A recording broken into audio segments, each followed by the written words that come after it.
Our facts of history today takes us back to 1997. And this is an interesting story that occurred on the same day as the facts of history that we last showed you. On January 1997, according to Ghana's constitution, a new president had to be inaugurated, as it turned out, at a meeting of parliament, as it turned out, at the Independence Square. This new president was the incumbent president who has been massively voted for a second term by the people of Ghana, and his name, unmistakably, is J.J. Rawlings. At that time in 1997, J.J. Rawlings had formed an alliance with Mohamed Sani Abacha, the Nigerian monstrous dictator. Sani Abacha became president of Nigeria sometime in 1994 after the ill-fated June 10th elections, which was widely believed to have been won by Nigerian businessman and politician Moshood Abiola of blessed memory. Abacha also became a major pariah to the international community when 3 people were killed. I'll show you those 3 people right now. They're on the touch screen, but let's look at their photographs. That's General Musa Yar'Adua, who was a famous Nigerian general who was killed during the Abacha regime. This is Musa Yar'Adua, who was killed under the Abacha regime. This is Moshood Abiola, who had won the election. He had also been killed under the Abacha regime. And the other person who died, which raised international eyebrows, was Ken Saro-Wiwa, an environmentalist who had gotten into some difficulty with Shell. He was the leader of his people, the Ogoni people in the south of Nigeria. They believed that their resources were being plundered by the Nigerian government through Shell Ghana, and Saro-Wiwa organized a protest against Shell, international protest, as an environmentalist, and he was killed under the Abacha regime. So these 3 killings and other things that were happening in Nigeria had made Mohamed Sani Abacha a pariah to the rest of the world. Now, on the morning of the 7th of January, diplomatic community in Ghana received the invitation to the event. And on the invitation, it was stated that Mohamed Sani Abacha is the special guest of honor. This is an interesting story, that Abacha will be the special guest of honor. We already know that earlier that morning, J.H. Mensah had protested against the parliament moving to Independence Square for the swearing in of the president. We've showed you that already. Now, the minority in parliament added their voice to this call. So it turned out that sometime around midday, there was no special guest of honor for the swearing in of the president. Diplomatic channels began to ring, and Ghana responded, other people were responding. And the whole point of international community is that Nigeria had been suspended from the Commonwealth, they had been suspended from the United Nations, they had been suspended from everything. Nigeria and Abacha were a pariah to the international community. Diplomatic people, American ambassador, British High Commissioner, Israeli ambassador, did not want to attend an event where Sani Abacha is the special guest of honor. They did not think that he deserved any honor at all. The people, the government of Ghana, the government of Rawlings then began to also do their own diplomatic conversations. And then sometime around 5 p.m., the matter was resolved. It was resolved to the extent that Mohamed Sani Abacha would attend the event, but he would attend the event in his capacity as chairman of ECOWAS. That's how diplomacy works. So congratulations to Mohamed Chambers and others who must have put it together, Victor Beho and others must have put this together. But that was 5 o'clock, or for an event that should have been finishing around 5 o'clock. It's at 5 o'clock that now the special guest of honor has been agreed upon. All this time, Mohamed Abacha is in Abuja waiting for instructions to fly out to Accra. So at 5 o'clock, he takes off. He gets to Accra. Very short flight, it turned out to be. He gets to Accra, and then he is whisked from the airport to the Independence Square to be the special guest of honor for the second inauguration of Flight Lieutenant Rawlings. This is Mohamed Abacha arriving at the Independence Square. And we can see the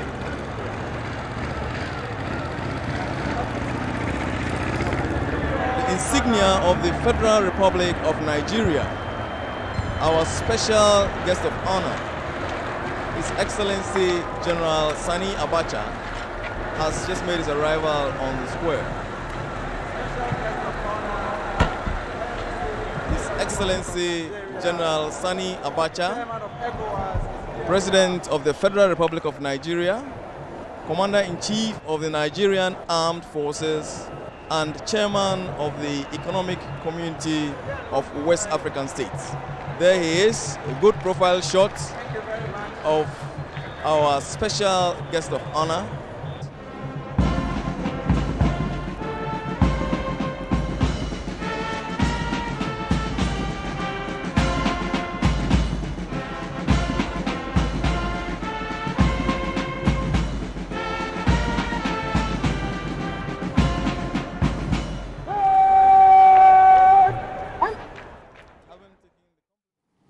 So that's Mohammed Sani Abacha now returning from the days and taking his position at the top level where he arrives as special guest of honor. You have to give it to Abacha because he shows no emotions at all in these trying times of his political career. He shows no emotions at all. And of course, here's the arrival of Flight Lieutenant Rawlings, the winner of the election, the just outgone president of Ghana. This particular show doesn't happen these days because at that time we were still learning how to go around the constitutional curve. Flight Lieutenant Rawlings was not the president of Ghana at this moment, and so he really shouldn't have arrived at the Independence Square in this way. But we are still learning, and now that doesn't happen anymore. If you're incumbent president and you win the elections, you go to the Independence Square as the president-elect with minimal security. And then when you are sworn in as president, you get all the presidential security. So here is Flight Lieutenant Rawlings arriving at the dais to join the dignitaries. In the green is Mohammed Sani Abacha, the monstrous Nigerian dictator with whom he shakes hands at this stage. Rawlings very relaxed at this stage. He had won the election, a great place to be. Justice Aban of blessed memory arriving to deliver the oath of office. There's J.J. Rawlings waving the state sword to the general public at the Independence Square, led to swear the oath by Justice D.F. Annan, who is the Speaker of Parliament, and Justice Aban. Back to camera, Justice Aban here with Flight Lieutenant Rawlings. All of this occurring at the Independence Square as darkness was coming upon the Independence Square. Justice D.F. Annan congratulating J.J. Rawlings for winning the election and being sworn in as the second president of the Fourth Republic. There is Flight Lieutenant Rawlings receiving everyone. Okay, now we can see the speech, a little bit of the speech by J.J. Rawlings. Mr. Vice President, the Right Honorable Mr. Speaker, His Lordship, the Chief Justice, the Honorable Members of the Council of State, our most distinguished and great Reverend Louis Farrakhan and his family, Honorable Ministers of State, distinguished members of the Diplomatic Corps, the Chief of the Defense Staff and Service Commanders, Honorable Members of Parliament, Nimeng, Nananum, Queen Mothers, once again, Willowmay and Willoye.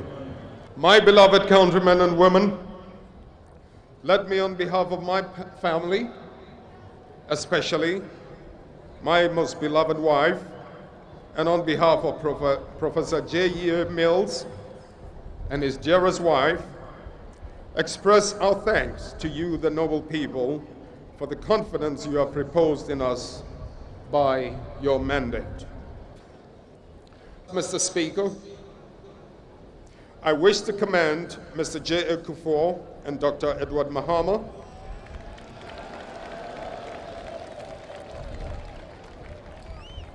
for their contribution to sustaining the democratic process.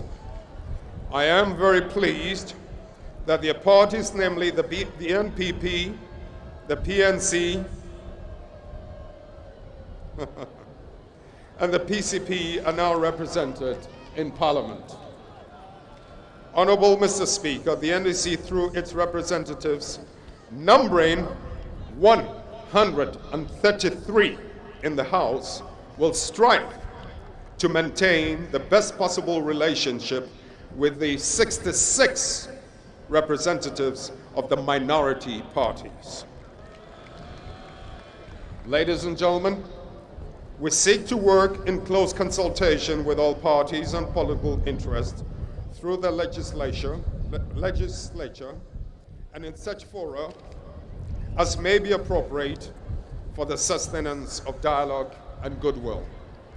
Honorable Speaker, fellow countrymen and women, and on my part, ladies and gentlemen, I pledge once again to do my duty to all my people in this country and to ensure that our administration will be responsible and very responsive to its onerous tasks in the spirit of love and truthfulness. My brothers and sisters, once again, I thank you most sincerely. May God continue to bless this beloved nation and each and every one of you. Thank you very much. This is history, you know. This is 1997. They later to become member of parliament for Korle-Klottey constituencies, and Senator Rawlings on the left, with her sister in the middle. Then the video rolls, and then you will see Kimathi Rawlings. At that time, a very, very young man. In his time, what was he doing? He was reading the program. That's Kimathi Rawlings. And then that's the last Rawlings daughter. So that's the history. We'll move on and see that as darkness fell, the event ended. You saw that this is inauguration day. Total darkness at the Independence Square. Ghana Television had to bring their lights. Of course, the unmistakable figure of Louis Farrakhan, the leader of the Nation of Islam over there, as Mr. Kufuor does history again. Let's go to GBC commentary. And the general happiness of all Ghanaians.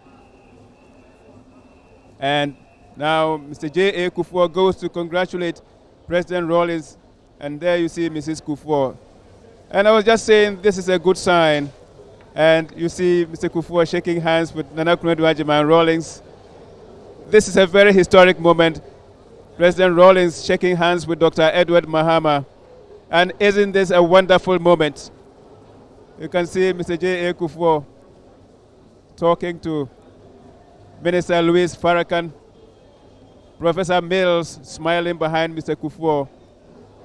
This is a historic moment. This certainly is a historic moment. And we must all be proud of ourselves. Great demonstration of political maturity. For the purposes of this afternoon's ceremony, everything is just about over now. So, facts of history, the late night swearing in of Flight Lieutenant Rawlings in 1997. That's Good Evening Ghana exclusive history files.